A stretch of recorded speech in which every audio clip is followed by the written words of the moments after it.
오늘 말씀 예레미야 42장 13절에서 22절까지 한 목소리로 함께 읽겠습니다.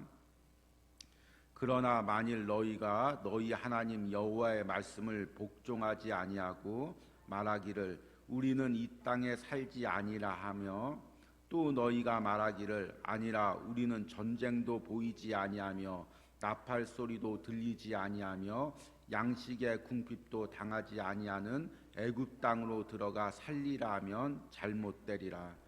너희 유다의 남은 자여 이제 여호와의 말씀을 들으라. 만군의 여호와 이스라엘의 하나님께서 이와 같이 말씀하시되 너희가 만일 애굽에 들어가서 거기에 살기로 고집하면 너희가 두려워하는 칼이 애굽 땅으로 따라가서 너희에게 미칠 것이요 너희가 두려워하는 기근이 애굽으로 급히 따라가서 너희에게 임하리니 너희가 거기서 죽을 것이라. 무릇 애굽으로 들어가서 거기에 머물러 살기로 고집하는 모든 사람은 이와 같이 되리니 곧 칼과 기근과 전염병에 죽을 것인즉 내가 그들에게 내리는 재난을 벗어나서 남을 자가 없으리라. 여호와 이스라엘 하나님께서 이와 같이 말씀하시되 나의 노여움과 분을 예루살렘 주민에게 부은 것 같이 너희가 애굽에 이를 때 나의 분을 너희에게 부으리니 너희가 가증함과 놀램과 저주와 치욕거리가 될 것이라. 너희가 다시는 이 땅을 보지 못하리라 하시도다. 유다의 남은 자들아 여호와께서 너희를 두고 하신 말씀에 너희는 애굽으로 가지 말라 하셨고 나도 오늘 너희에게 경고한 것을 너희가 분명히 알라. 나를 너희 하나님 여호와께 보내며 이르기를 우리를 위하여 우리 하나님 여호와께 기도하고 우리 하나님 여호와께서 말씀하신 대로 우리에게 전하라. 우리가 그대로 행하리라 하여 너희 마음을 속였느니라. 너희 하나님 여호와께서 나를 보내사 너희에게 명하신 말씀을 내가 오늘 너희에게 전하였어도 너희가 너희 하나님 여호와의 목소리를 도무지 순종하지 아니하였은즉 너희가 가서 머물려고 하는 곳에서 칼과 기근과 전염병에 죽을 줄 분명히 알지니라. 아멘. 우리가 이제 9월부터 생명의 삶을 통하여 예레미야 말씀을 묵상하고 있습니다. 우리 10월에도 예레미야 말씀을 계속 묵상할 예정입니다.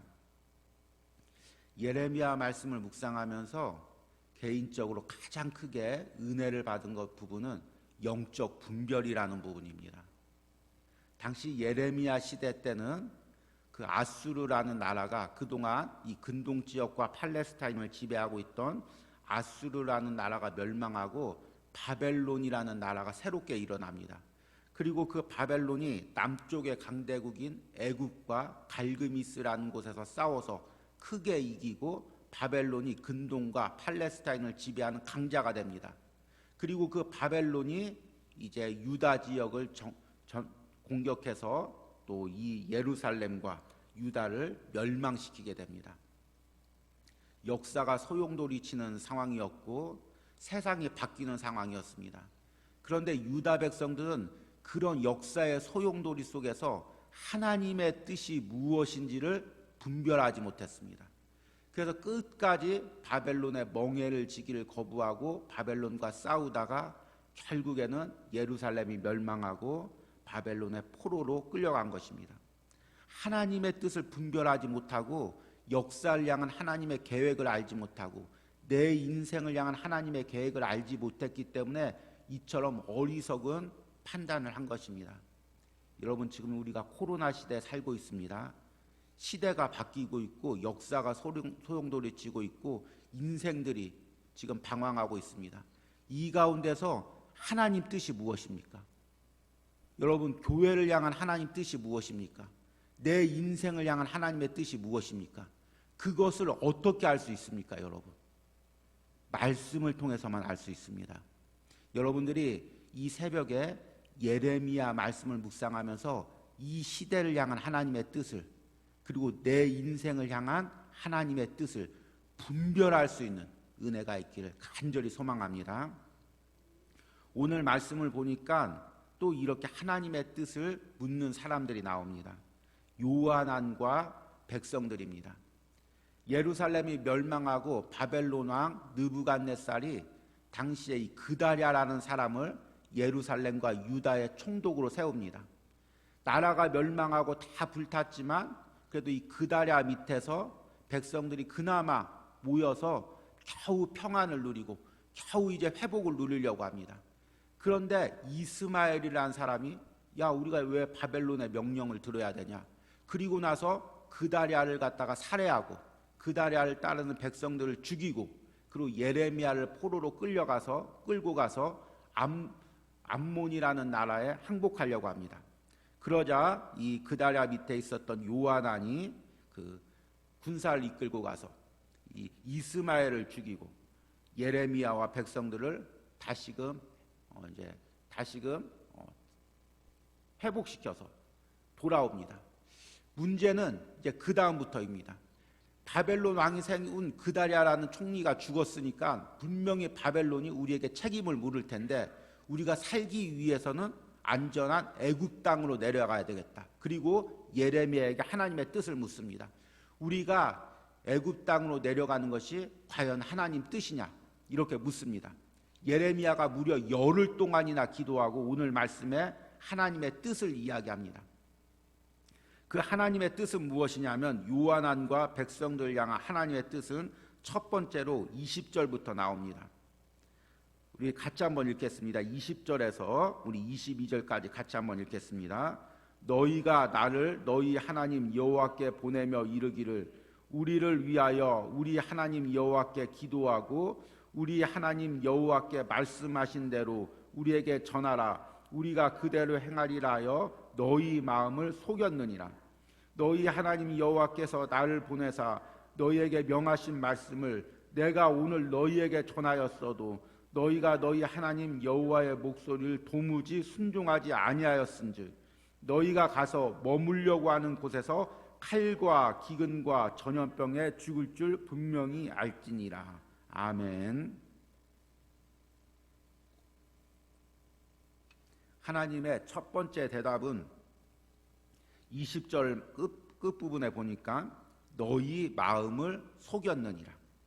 이 요한왕과 백성들은 이미 자기 마음 안에서 애굽으로 내려가기를 결정했습니다. 그리고 나서 그냥 내려가려고 하니까 무언가 마음이 부담스럽습니다. 그러니까 선지자 예레미야에게 가서 우리가 애굽으로 내려가려고 하는데 그게 하나님 뜻이 맞는지 아닌지를 우리에게 응답해 달라고 이야기합니다. 그런데 이들의 마음은 이미 애굽으로 내려가기로 이미 결정한 것입니다. 하나님이 내려가지 말라고 해도 내려갈 것이고 하나님이 내려가라고 해도 내려갈 것입니다. 이미 자기의 생각을 다 정해놓고 하나님의 뜻을 묻는 것입니다. 그러니 그 뜻이 제대로 들리겠습니까? 하나님의 응답에 제대로 순종할 수 있겠습니까? 선지자 예레미야가 하는 말에 그대로 순종할 수가 있겠습니까? 그런데 많은 그리스도인들이 이와 같은 어리석음을 범할 때가 많이 있습니다. 이미 나는 마음속에 정해놓고 이미 나는 마음속에 결정하고 이미 나는 세상대로 살아가기로 결정해놓고 하나님께 기도합니다. 하나님, 이것이 하나님 뜻이 맞습니까? 또 목회자에게 묻습니다. 목사님, 기도해 주십시오. 이미 자기는 다 결정해놓고 하나님께, 주의 종에게 묻는 것입니다. 하나님이 내려가지 말라고 해도, 주의 종이 세상으로 가지 말라고 해도 이미 결정해놓고 그냥 묻기만 하는 것입니다.